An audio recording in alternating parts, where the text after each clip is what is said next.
ما تاجیکان میراث گرانبها و جاودانه هنوز بیش از 1000 سال قبل به یادگار گذاشته این یاگان خود را به یگان مشکلی میخوانیم، میفهمیم، برای تربیت نسل‌های نورس خلقمان استفاده میبریم و به مردم عالم معرفی مینماییم. خلق شرفمند تاجیک ننگ ناموس وطن داری و حس بلندی ملی دارد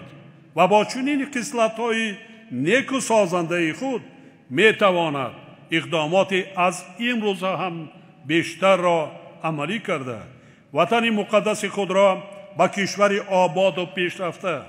و همقدم جهانی معاصر تبدیل دهد.